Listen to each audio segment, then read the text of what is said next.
कान्हा की नगरी वृंदावन के कान्हा गौशाला में ऑर्गेनिक फर्टिलाइजर प्लांट शुरू किया गया है, जिसमें गोबर से जैविक खाद बनाई जा रही है।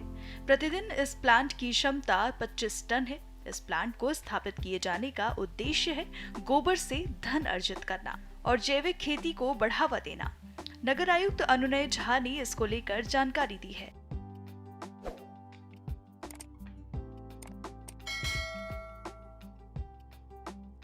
मथुरा वृंदावन नगर निगम ने अपने 15वें वित्त आयोग से 61 लाख रुपए की मशीनरी कान्हा गौशाला में लगाई है।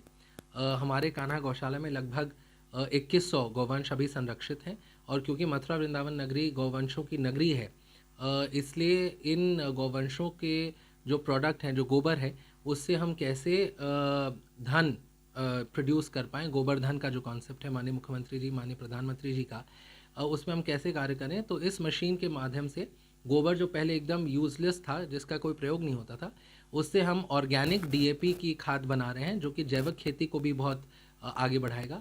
और इस ऑर्गेनिक डीएपी को जो हम बेचेंगे, उससे जो हमें धन आएगा वो इस कान्हा गौशाला में ही हम लगाएंगे गौवंशों के संरक्षण और उनके संवर्धन के लिए। इसलिए ये आत्मनिर्भर भारत का भी एक बहुत ही सफल प्रयास रहेगा हमारा। और हम आशा करते हैं कि अभी स्टार्टिंग में हमारी जो आमदनी होगी प्रतिमाह, ये लगभग 60 से 80 हज़ार के करीब होगी और ये बढ़ के लगभग 2 लाख के करीब हम लेके जाएंगे प्रतिमाह। सर, अगर बात करें प्रोजेक्ट से कितना डेली का उत्पादन होगा? ये जो डेली क्षमता है इसमें ऑर्गेनिक डीएपी प्रोडक्शन की, ये लगभग 25 टन की है और जिसको हम 50 टन भी कर सकते हैं दोनों शिफ्ट में काम करके।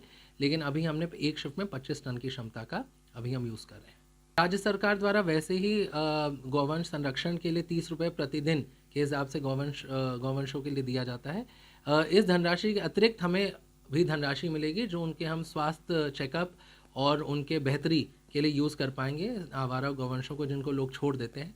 तो एक तो आत्मनिर्भरता हमारे कान्हा गौशाला की बढ़ेगी और जो स्टैंडर्ड ऑफ लिविंग है हमारे गौवंशों का, ये भी बढ़ेगा। प्लांट मैनेजर ने बताया कि इस तरह जैविक खाद के उत्पादन से क्या क्या फायदे होने वाले हैं। इसके साथ ही उन्होंने इस पूरी प्रक्रिया के बारे में भी जानकारी दी।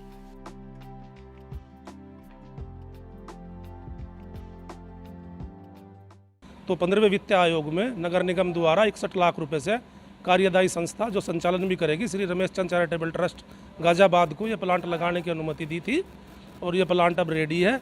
इसमें हम लगभग 65 टन गोबर नगर निगम से डेली खरीदते हैं 312 रुपये प्रति कुंटल की दर से, जिससे नगर निगम को 7 से 8 हज़ार रुपये की आमदनी रोजाना होती है लगभग।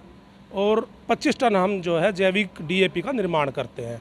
इसमें डीकम्पोस्ट और मिनरल तत्व मिला के इसको पूरी तरह ऑर्गेनिक है। और किसानों को चूँकि महंगी डीएपी आ रही है, जो केमिकल वाली डीएपी है, तो उसमें भी पैसा बचेगा और खेत की उर्वरा शक्ति बढ़ेगी और रोगों से भी मुक्ति मिलेगी कहीं ना कहीं, जब जैविक हम अन्न खाएंगे या जैविक खेती का उपयोग करेंगे। सर,